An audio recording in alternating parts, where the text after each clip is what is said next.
புராணங்களை ஆங்கிலத்துல மித்துன்னு டிரான்ஸ்லேட் பண்ணாதீங்க, மித்தாலஜின்னு சொல்லாதீங்க. பிரபஞ்ச வரலாறுங்கிற வார்த்தையை மட்டும் உபயோகப்படுத்தி சொல்லுங்கள். நீ எந்த ஏணியை கிளைம் பண்ணாலும் உச்சாணி கும்பல தனியா குரங்கு மாதிரி உட்கார்ந்துருப்ப. உச்சிக்கு போன அப்புறம் இந்து இயக்கங்கள் நீங்க யார நம்புறீங்களோ, இந்து அரசியல்வாதிங்க நீங்க யார நம்புறீங்களோ, இந்து குருமார்கள் நீங்க யார நம்புறீங்களோ, இந்து சமூக தலைவர்கள் நீங்க யார நம்புறீங்களோ, அவங்க எல்லாரும் நம்முடைய வேதம், ஆகமம், புராணங்களை ஆழமாக நம்புகிறார்களா, கடைபிடிக்கிறார்களான்றதை மட்டும் பாத்துருங்கய்யா. அதுதான் அடிப்படை பேஸ்லைன் ஸ்கேல். சில பேர் என்கிட்ட கேட்கறது உண்டு, இந்த ரேட் ரேஸ்ல மாட்டிக்கிட்டேன் சாமி, என்ன பண்ணலாம்? ஏய், நல்லா புரிஞ்சுக்கப்பா, ரேட் ரேஸ்ல நீ ஜெயிச்சினாலும் கடைசியில் நீ ரேட் தான்பா. வேதமுடு ஆகமமும் புராணங்களும் சத்தியம், அவைகள் பொய் அல்ல.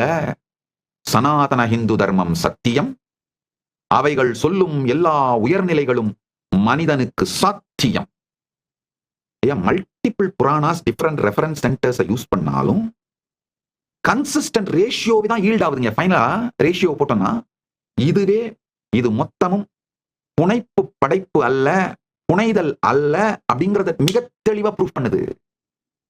This alignment of cosmology, narrative accounts, அத கால்குலபிள் பிசிக்ஸ், அதாவது மிக தெளிவாக கால்குலேட் பண்ணக்கூடிய அந்த இயற்பியல், இது எல்லாமே establishes the scientific authenticity of Puranic cosmology. புராணங்கள் சொல்லுகிற காஸ்மாலஜியோட ஆத்தென்டிசிட்டிய சயின்டிபிக்கா நம்மளால எஸ்டாப்ளிஷ் பண்ண முடிகிறது. ஏன்னா இந்த காஸ்மாலஜியோட அலைன்மெண்ட், கால்குலபிள் பிசிக்ஸ், இந்த நரேட்டிவ் அக்கவுண்ட்ஸ், இதெல்லாம் மிக தெளிவா scientific authenticity of the Puranic cosmology establish பண்ணிடுது. அறுதியாகவும் இறுதியாகவும் உறுதியாகவும் இந்த சத்தியங்களை சொல்றேன், உள்வாங்கிக்கோங்க. Puranas encode relativistic and reference frame physics using symbolic language but facts.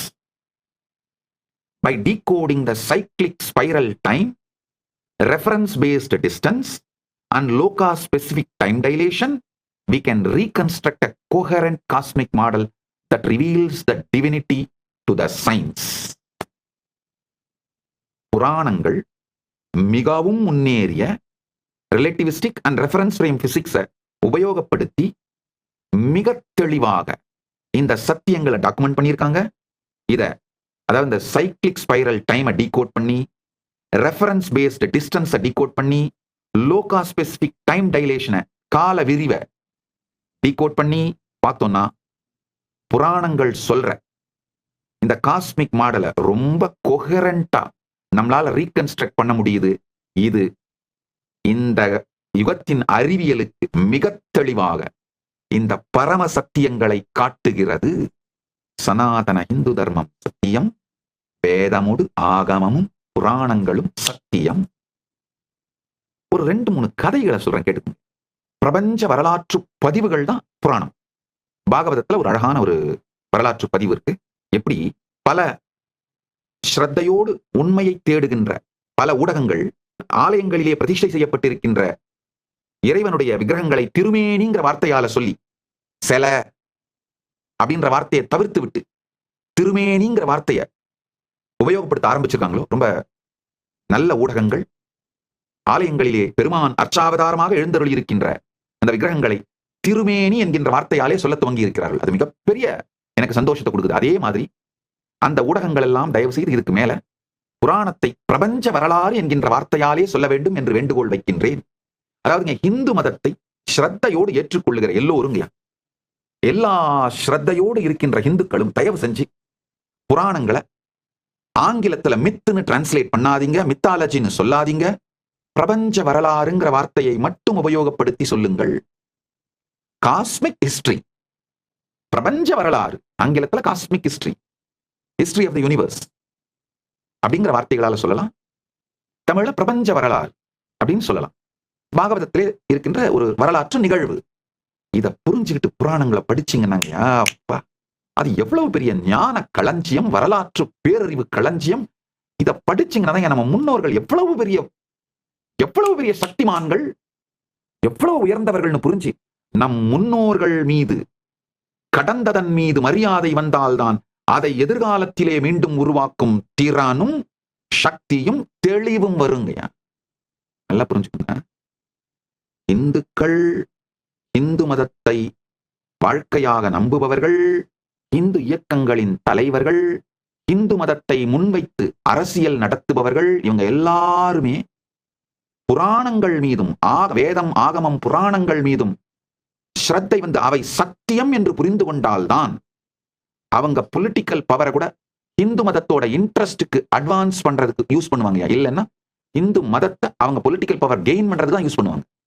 வேதமுடு ஆகமம் புராணம் சத்தியம்னு புரிஞ்சா, உணர்ந்து கொண்டால் அவங்க பொலிட்டிக்கல் பவரை இந்து மதத்தோட இன்ட்ரெஸ்ட் ஃபர்தர் பண்றதுக்கு யூஸ் பண்ணுவாங்க.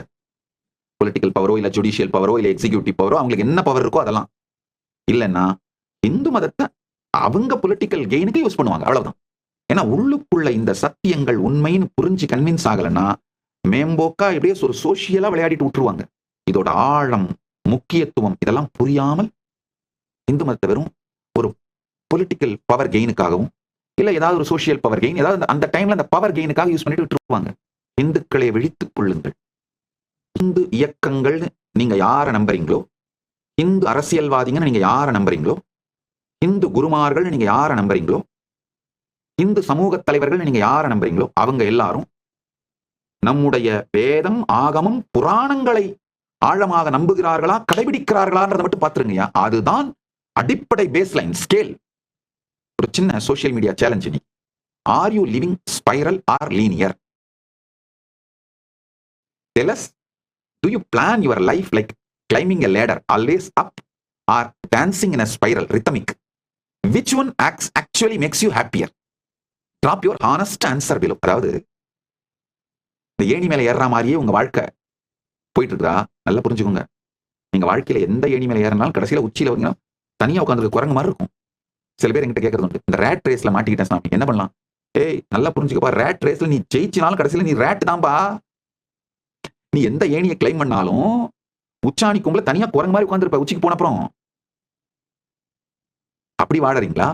இல்ல இந்த ஸ்பைரல் ரித்தம்ல, லைஃபோட ஸ்பைரல் ரித்தம்ல வாழ்ந்து அனுபவிச்சுட்டு இருக்கீங்களா? எது உங்களை ஆக்சுவலா ஹாப்பி ஆகுது? உங்களுடைய ஹானஸ்ட் ஆன்சரை comment on YouTube, post your thoughts on Twitter, tagging @Shri Nithyananda. இப்ப புரிஞ்சுக்கோங்க. பாகவதத்தில் சொல்ற ஒரு கதை. பிரம்மா கிருஷ்ணருடைய நண்பர்களான அந்த கோபியர்களை, அவங்க மேய்க்கிற அந்த மாடுகள், இது எல்லாத்தையும் மறைச்சிடுறார். அந்த கதை எல்லாரும் படிச்சிருப்பீங்க பாகவதத்துல. இல்லைன்னா முடிஞ்சா ஏஐக்கு போய் வேணா படிச்சிருங்க. உங்களுக்கு படிக்கிறதுக்கு டைம் இல்லைன்னா ஏஐக்கு போய் வேணா படிச்சிருங்க. ஏஐல படிச்சீங்கன்னா ரொம்ப அழகா இந்த ஒரிஜினல் ஸ்லோகங்களோட, ஒரிஜினல் சூத்திரங்களோட அழகா டாக்குமெண்ட் பண்ணியிருக்காரு.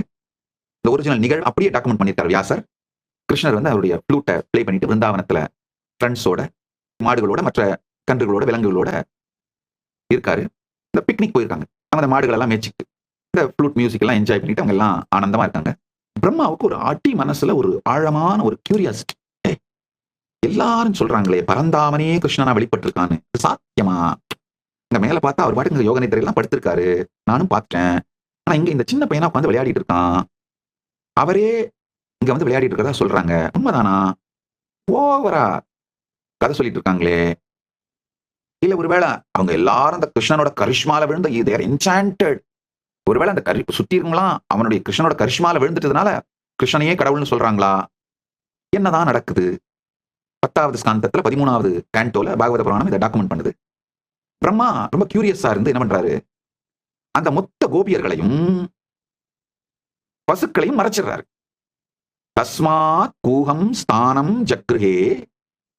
ரொம்ப அழகா அந்த கதையை பாகவதம் டாக்குமெண்ட் பண்ணுது.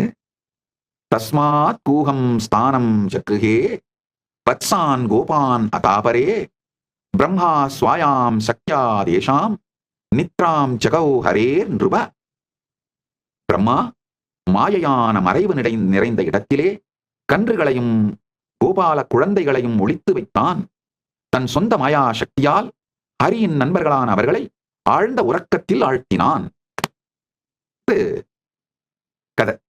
பிரம்மா வந்து மொத்த இந்த கோபர்களையும் இந்த மாடுகளையும் கடத்திட்டு போய் மறைச்சு வச்சு அவங்க எல்லாம் தூக்கத்துல போட்டுறாரு. கிருஷ்ணன் தன்னுடைய பரமசக்தியினாலே, தன் இருப்பின் சாநித்தியத்தின் சக்தியினாலேயே மொத்தமா அந்த கோபர்கள், மாடுகள் அனைத்தாவும் மாறி அவர் பாட்டுக்கு மொத்த பிருந்தாவனத்தோட வாழ்க்கையும் இயற்கையா நடத்திட்டு இருக்காரு. பிரம்மா என்ன பண்றாரு, இந்த கோபர்களையும் விலங்குகளையும் அந்த பசு கன்று அனைத்தையும் மவுண்ட் சுமேருல தன்னுடைய சக்தியை யூஸ் பண்ணி மறைச்சிடுறாரு. கிருஷ்ணன் வந்து பாக்குறாரு.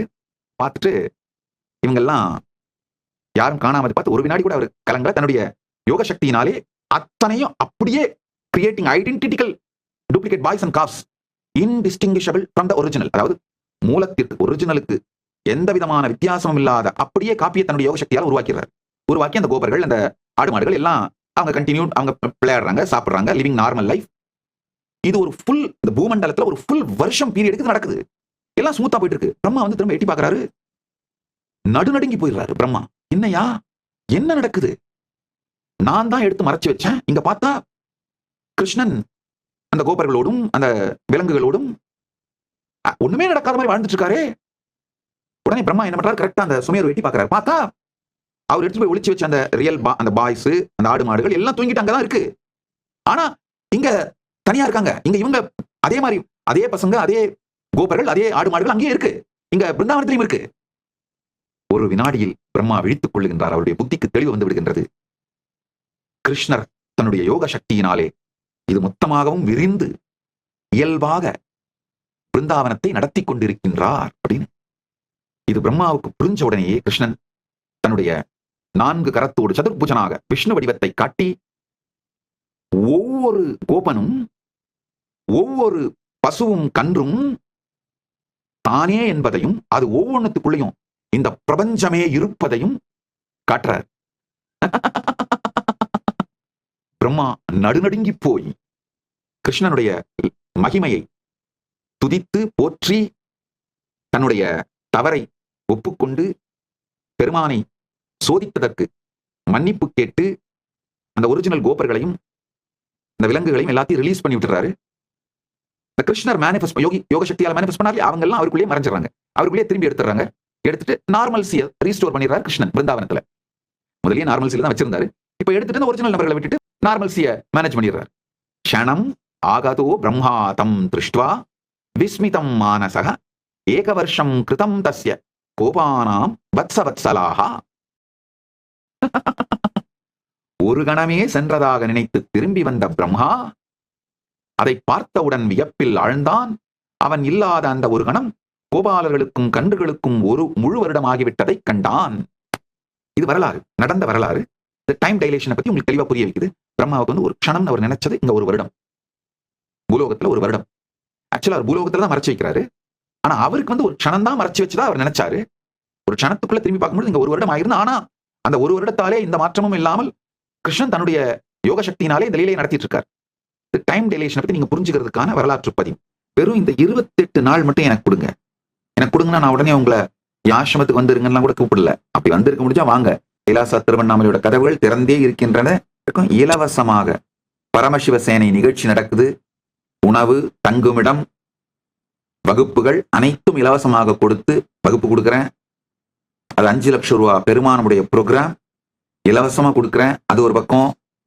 2வது, இந்தியா முழுக்க யாத்திரை பண்ணணும்னு நினைக்கிறவங்களுக்கு, பரிவராஜ யாத்திரையா போகணும்னு நினைக்கிறவங்களுக்கு இந்த 1 மாத வகுப்பையும் இலவசமா கொடுத்து 5 லட்சம் ரூபாய் பெருமானுடைய வகுப்பையும் இலவசமா கொடுத்து நீங்க யாத்திரை போறதுக்கு குறைந்தபட்சம் 1 லட்சமாவது ஒவ்வொருவருக்கும் செலவழிக்கின்றேன். கைலாசா திருவண்ணாமலையில் நடைபெறும் பரமசிவசேனா பயிற்சி முகாமில் இணையுங்கள்.